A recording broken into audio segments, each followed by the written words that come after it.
Welcome back to GRBN. I am Mac W. Money, broadcasting to you live from the capital of Alea.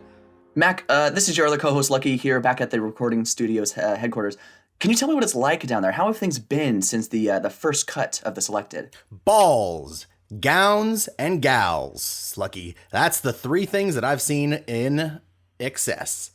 Amazing. Can you tell me anything about the food situation? How is the food there? I hear a lot of the chatter about the food, Mac. Now, most of the ladies are looking a little bit peckish, trying to keep those figures nice for Prince Max, and they are all competing for the hand. There is one girl who cannot help but put it away, and that is our hero, America Singer. Every time she sits down, let me tell you, she is a bottomless pit. And you know, man likes a woman who likes to eat. Incredible. Are there any standouts? Anybody who's taking charge of the pack that Maxon seems particularly keen on?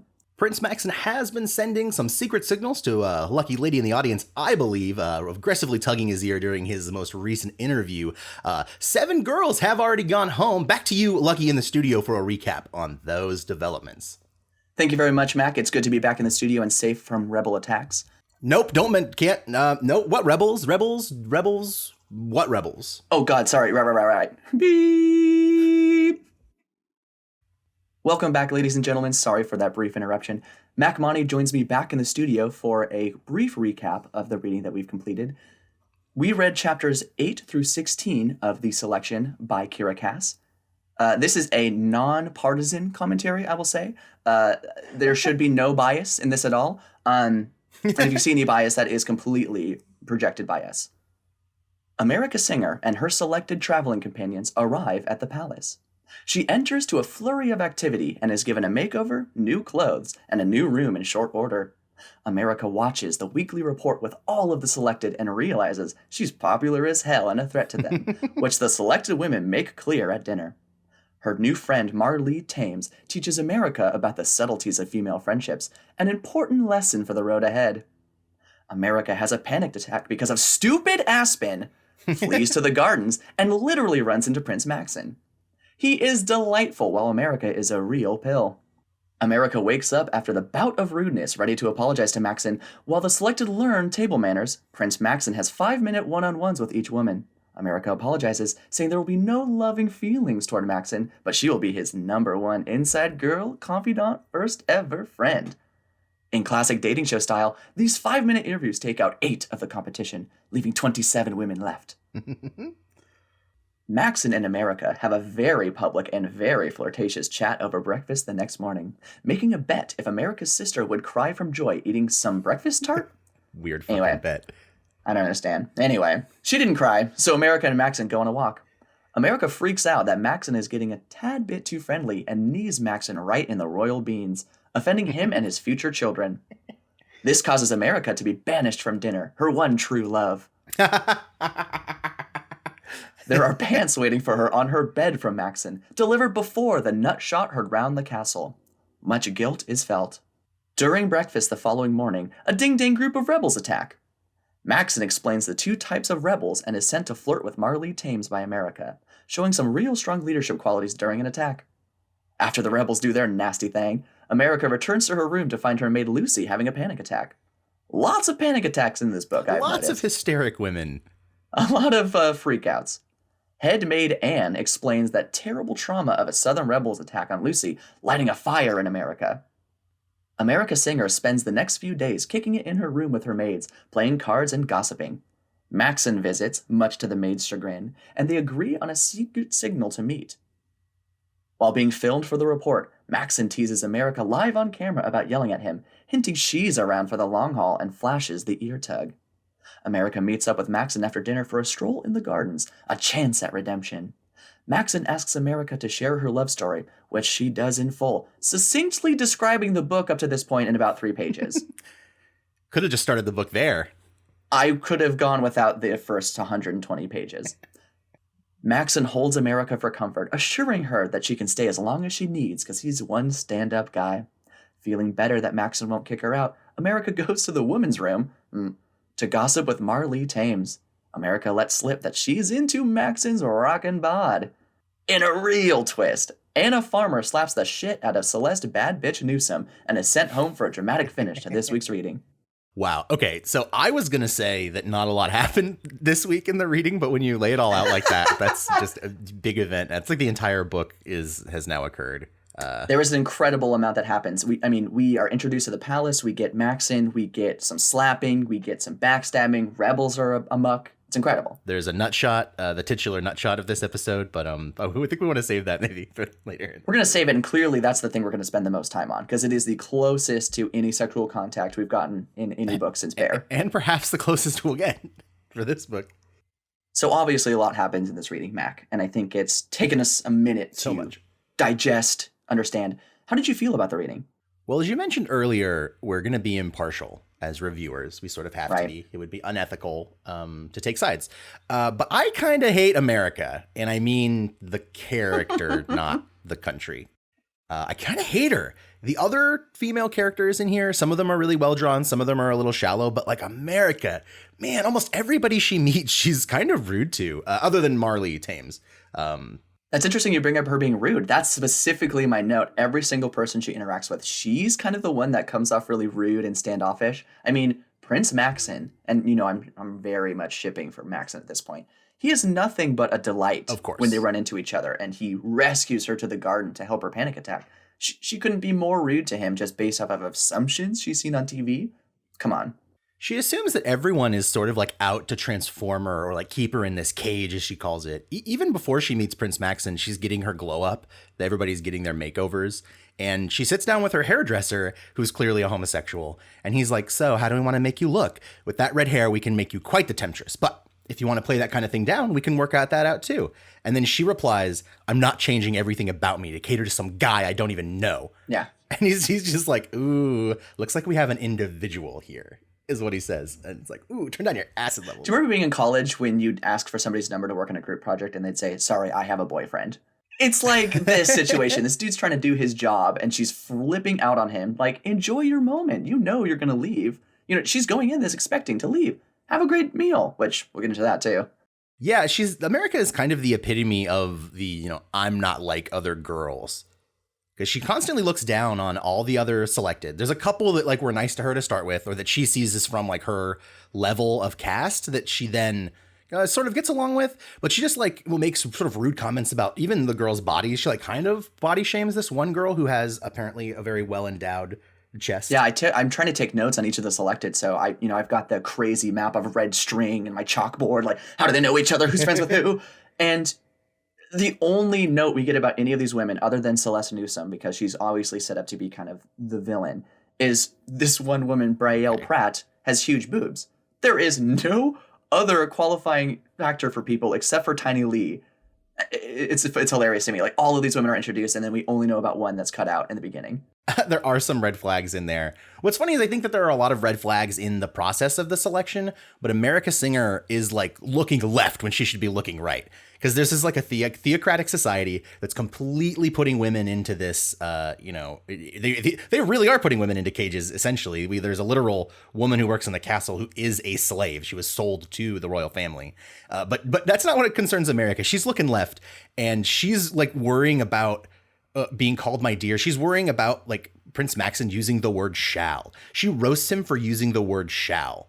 The dear thing happens, and Prince Maxon says this line: "You are all dear to me. It is simply a matter of discovering who shall be the most dear." And America fires back, "Did you really just use the word shall?" As though shall is some sort of incredible phonic Olympic event to say. Honestly, Maxon is grounded. He's charming. He's got a rockin' bod people keep talking about.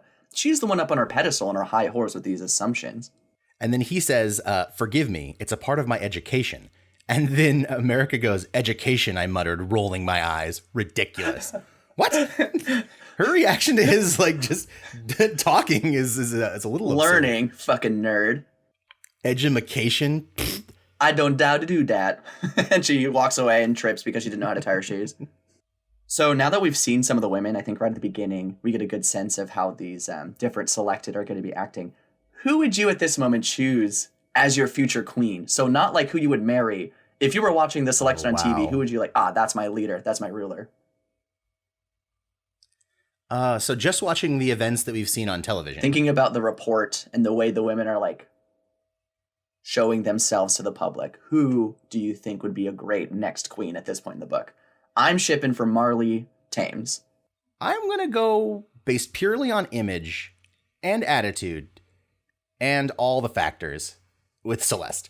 She is gorgeous. She carries herself. She knows how to play the game, but isn't going to be like spying on the other girls for the prince, because America very quickly agrees to turncoat against the other selected in order to give Prince Maxon secret information. And I think that while that is sort of a Game of Thronesy thing, that's like not who I want to be my queen. Right. I think it's important to have some type of manipulation when you're the queen, especially when you're dealing with other countries and whatnot. You want to be a player, but at the same time, this is why I'm much more of a Marley Thames fan. You got to win the love of the people. I want to be there. I want my queen to represent me.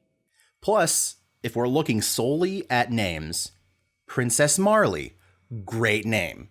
Princess Celeste has a nice ring to it. Princess America sounds like something you would like say to a girl who is being really obstinate, like a really bratty girl. Well, it isn't Princess America in a daddy's truck. Like, it just has no ring to it. That's actually what my dad used to call me when we went to McDonald's and I would make a scene. Little Princess America. Yeah. Well, they did keep entering you in all those beauty pageants, so maybe that had something to do with it. It's not my fault. I kept winning. And I don't deserve 2 Happy Meals? I won. Whatever. I'm over it. I don't want 2 Happy Meals, Daddy. I want 2 toys. I want 2 toys, Daddy, and 10 nuggets. Throw the fries at his face. I always wanted, I remember specifically, I always wanted 12 nuggets, and I wanted him to mix the barbecue and the sweet and sour sauce. And he told me, quote, "That's bad for your blood," or whatever. Yeah. So, unfortunately, there are 8 girls that got 8 women get canceled right at chapter 11. Most of these women got sent home just after meeting with him. Like, they spend 5 minutes with this guy and he sends them on their way.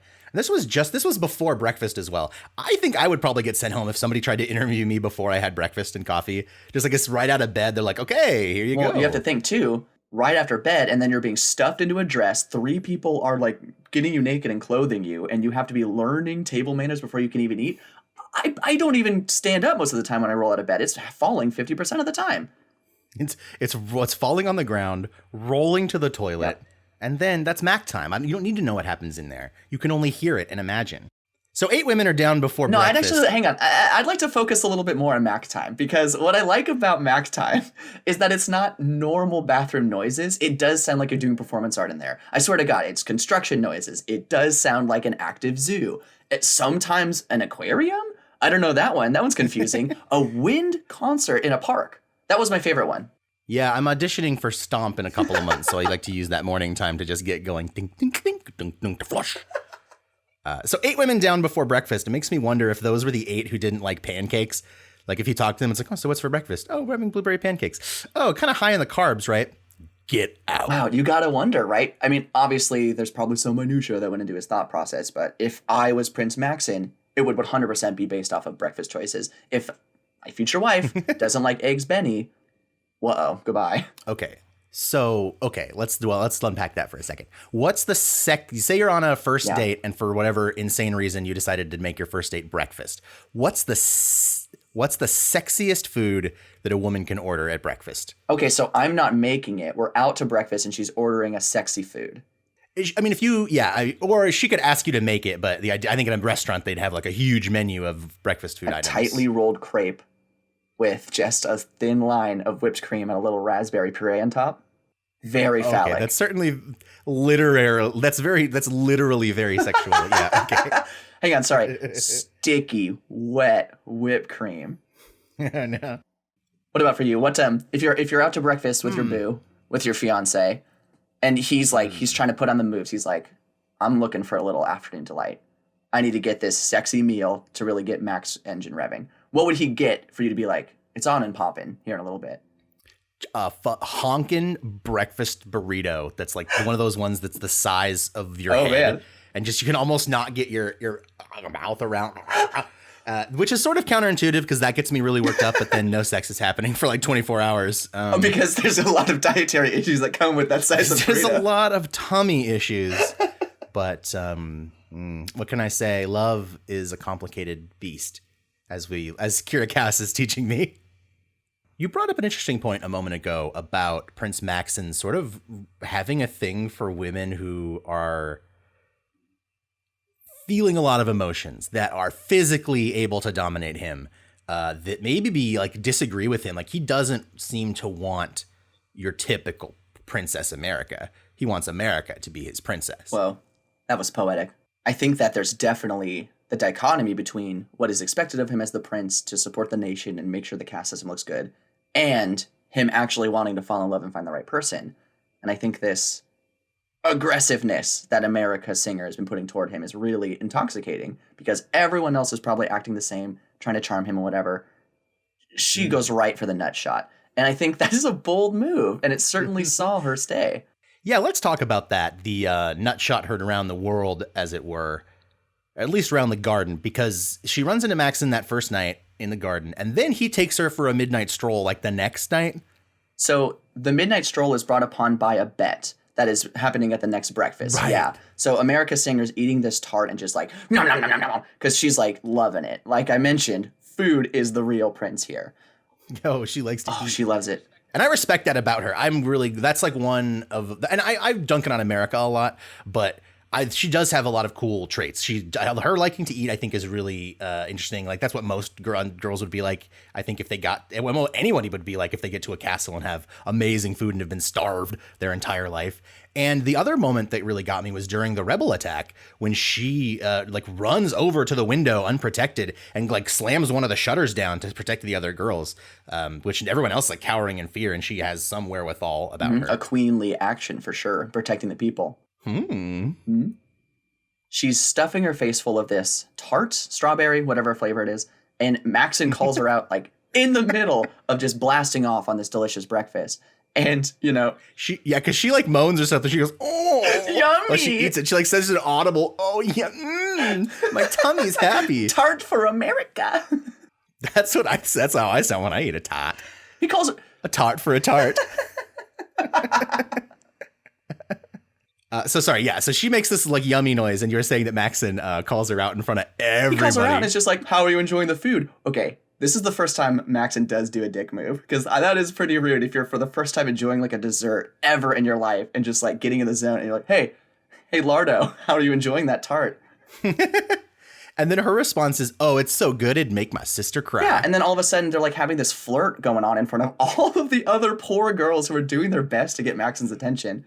And which, I gotta say, if you're gonna flirt with someone, talking about making their little sister cry, not a very good way to do it. Pretty poor start, I would say.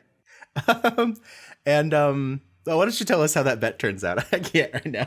Mac, groundbreaking twist.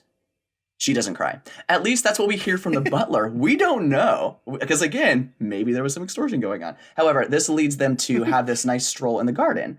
And I think this gives her that PTSD moment of the conversation with the gentleman in her home saying you kind of have to do whatever the prince wants. And he just like steps closer for a general chat. And then we lose something of great importance.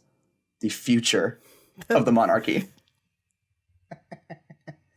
Leia's future princes and princesses, all who knows how many generations were kneed out of competition for the crown by her aggressive self-defense. Or can you really call it self-defense when you're not being attacked? Matt, I completely agree with you. It was a complete knee-jerk reaction. There was no need to knee that jerk as a reaction. It was a knee-jerk reaction because she was the jerk with the knee who reacted.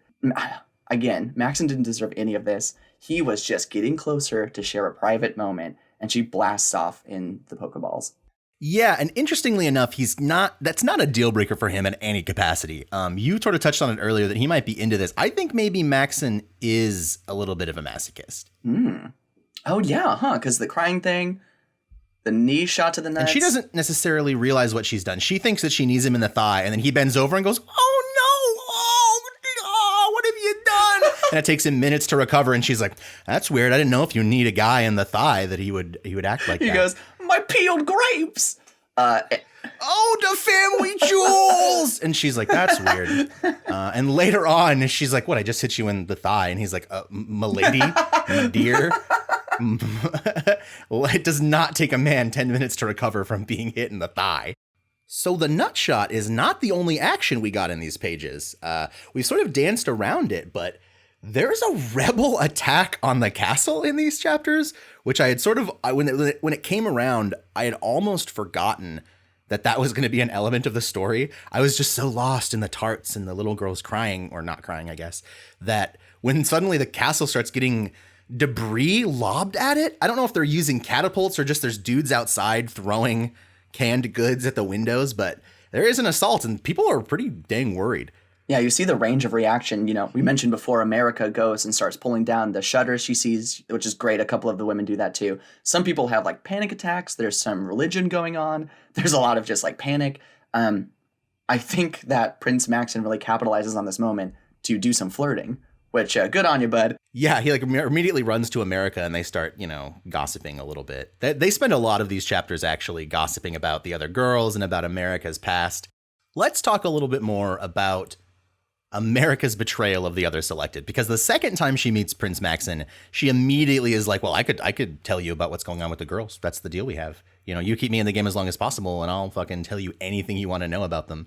And then uses that position to try and get her friend the position of princess, because she just keeps pushing him towards Marley. And other than America, Marley's kind of the one that he's been spending a little bit of time with, more so than the other girls. We find out that he and Marley have a nice little popcorn movie date, which, I mean, sounds rad, especially in the current times, going to a theater that you are the only person at. Are you kidding me? Yeah, that's kind of romantic. It's not a nut shot in the garden, but yeah, it's good. If you're not crushing my nuts, I'm not asking for a second date. You're breaking my balls here, and I love it. And you hear that, listeners? It's crushed nuts or nothing for Lucky. She's pushing Marley toward the prince constantly, consistently. And yeah, she's using this position to kind of like influence the crown. And she's mentioned this before, that she might use this position for good food and political influence. It's nice to see that she's coming around on such promises.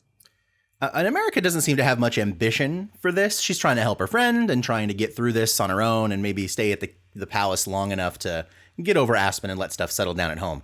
But if she were someone who was playing the Game of Thrones, it would be so easy to manipulate Prince Maxon. Like, if she were a spy or like a rebel who had somehow found her way into the castle, Maxon is pretty much putty in any girl's hands. Any amount of attention shown to Maxon and he's gung-ho. Very easily influenced to get like more food for her family. And also the fact that she has to play little games with him and make bets in order to get food sent to her starving family it's another little red flag. Yeah, coming up with secret, like tugging your ear to get a meeting with each other seems honestly a little bit more romantic than I think she intends, and also like preposterous. Yeah, they set it up, that signal of the ear tug job, and he immediately does it. He's like, okay, if we ever do need to meet, we'll do a little tug of the ear, and then that night we'll meet. And then the very next day, as soon as they lock eyes, he's just yanking on his ear hard enough to cause some damage. Yanking on his ear while he was calling her out to the public for the first time, mentioning she's yelling at him and being so rude, but that he loves it. I cannot believe that America's hiding from her own feelings. Obviously, this man is perfect for her. They kind of deserve each other, maybe. They're both of each other's worst traits, and I think that's beautiful. America gets along pretty well with the other girls, but there is like some drama that we see brewing among the pool of the selected, and we only get a little bit of that action-wise towards the end. Do you want to walk us through like this little play-by-play of that like last moment of the chapter 8 or 16? That last moment of chapter 16. Of course. This is the next moment after we get past Maxon in the garden with America, confirming like you can stay as long as you want. She's spilled her guts to him about her whole history with Aspen. And she's finally, when he hears about Aspen getting a new girl, he's like, what? And it's WHAT, all caps. And it's sort of like the reaction that most of us readers had, like, oh, no, he did not. Mm-hmm. A butler? Are you kidding me? Yeah. Max, see, this, I'm really relating to Maxon. He and I both have much Aspen hate. The next morning, she has been asked by Marley to have a little gossip time in the women's room, which I have a problem with a room called the women's room. But they spent some time in there. Where the women belong. Yeah, not great. They spent some time in there talking about Maxon's kick-ass arms and how big his muscles are. And then a crack echoes out in the halls of, I guess, the women's room. And Celeste Newsome, in all of her power and glory, has well, I would say enticed, maybe intimidated, maybe tricked Anna Farmer into slapping her right across the face. And everyone knows once a slap happens, you're gone. That's the one rule of The Bachelor, baby. America assumes that Celeste has baited Anna into hitting her based on no information. They seem to be having something of an argument. But let's not forget that America has spent zero time with either girl, has had maybe one conversation with each of them, and she just assumes that she must have been provoked by Celeste to do that. What has Celeste actually done other than like play the fucking game a little bit? She hasn't betrayed anyone, and if this is true, sure, she deserves to do her time.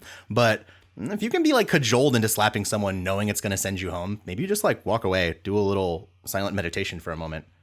Yeah, honestly, I think that's maybe some of her own mental problems. I certainly don't go around my day slapping people across the face.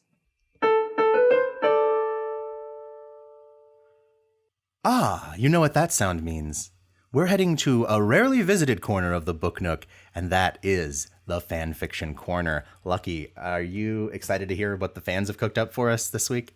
Mac, last time it was about Riddick falling in love with a spaceship, so you bet your bottom dollar I'm excited. Okay, I searched the internet high and low. There is not yet any Riddick selection fanfiction crossover, unfortunately. Disappointing. They're still working on it. So I've combed the depths and found two good ones. One's short, one's a little longer. I'll tell you the titles and you can pick which one you want to hear about first. Ooh, that's fun. All right, one is called Fire and Ice, and the other one is called The Riddle. Oh, man. I'm getting strong Game of Thrones vibes from Fire and Ice, but honestly, I'm much more of a Riddler fan, so let's go with The Riddle. I wish it was about the Riddler. This is good too. So this is on fanfiction.net. This is by author Squishy28. It's not very long. There's only one chapter so far. Thank you, Squishy28. It's called The Riddle, and I'll read you the description. The selection, a competition for 35 wizards and witches, is an opportunity for them to be in the spotlight, win a crown, and get the hand of Prince Tom. Oh. And that's, you might have guessed from the title, that is Tom Riddle, a.k.a. Lord of or, he who must not be named. Sorry for our non-Muggle fans out there. Don't worry, I bleeped it. Next line. Although Neville Longbottom doesn't wish for such a life, he'd rather stay at home with his plants. Unfortunately, life doesn't always turn out as planned. Once Neville enters the magical abode, he discovers a future that he thought impossible. So there's a lot of information right there off the bat to unpack. I really like the idea of it being a gay selection. That was not surprisingly uncommon a trope in the fan fiction. Now, there's only one chapter of this, so we don't really get into the story too much. But the idea of or even Tom Riddle being like the Prince of Britain and a resident. I'll just read this. Tom Marvolo Riddle, ... the Prince of Britain. All right, so already this is a backwards nightmare world. A resident at the Hogwarts Castle, House of Slytherin, and the only heir to the throne. Oh my god. He then apparently like Dumbledore and McGonagall are sort of his parents in this, kind of the king and queen. So they did bend the narrative a little bit on that one. Wow, yeah, it seems all over the map. Is Harry involved at all? Is Harry just like some random student just around? You know, we will never know. The first chapter really only gives us a glimpse into Tom Riddle's mind. We don't really get much, even of Neville. It ends on a little bit of a cliffhanger of him heading down to meet the selected. So I did reach out to the author, Squishy28, on this platform. They have not gotten back to me, but we'll be sure to keep you posted if we learn more about Neville coming to win Tom Riddle's hand in the selection. And once again, thank you, Squishy28, for your contribution to the narrative world. So if you're out there, congratulations, good job. Actually, if you want to hit us up and maybe tell us what you think about what your fan fiction is, or if you're out there, Squishy28, and want to send us the next chapter of the riddle, we would be more than happy to read that and keep promoting your work there. If you do want to get in contact with us for wacky fan fiction, to ask a question or just let us know what you think of the show, you can hit us up at grbooknook@gmail.com. You can also find us on our social media on Twitter and Instagram. That would be at grbooknook. And honestly, the best way that you can help us is just by word of mouth, letting your friends know that we're doing this thing. We don't pay for any advertising at all, as much as we try. We look for it. It's not out there. So just tell your friends about us and our hilarious jokes and japes. I pay for advertising. Wait, what? Yeah, I got a guy. He's a sign spinner. It's a lot of work because of the pandemic and all that. But he's outside my house right now. He would twirl in a sign. It's got our faces on it. It's got our website. Most people are staying inside these days, so no, I don't know who's really seeing it, but Giuseppe's doing a good job. Good job out there. A strong, powerful message by your local gardener. If you'd like to see this sign or make some creative work yourself, send that our way. We'd love to see it. Yeah, please do. We'd love to read your letter on the air. So I think that ties up the reading for the selection. We're about 2/3 of the way through the book. What do we have left, Mac? How much are we getting through? The next section's a little bit longer. We've got the last 9 chapters are going to be read this next week. It's going to be chapters 17 through the end. I can't do quick math. I'm guessing 26. At the top of the episode, we were trying to talk about how there's 7 girls who've gone home, and my mind's like, 35 minus 7 is, and then just like, error. Some women are gone. It's not 35 anymore. There's some disadvantages to recording the show in the morning. Our next episode comes out on Friday, September the 11th. I'd like to thank DJ Freedom for our intro and outro music. That would be True Messiah. DJ Freedom, still haven't seen you pop up in the book, but I got my fingers crossed for this last section. He's going to do the DJing for the wedding, whoever gets married. That ends our special report from the Ilea capital. Who will survive the selection? And what will be left of them? Tune in for more next time on the Gentleman's Romantic Book Nook. Da-da-da-da-da-da. I was just totally going to fade it Gentleman's up. Romantic Book Nook was filmed in front of a live studio audience. I'm probably Up going to... next, day drinking.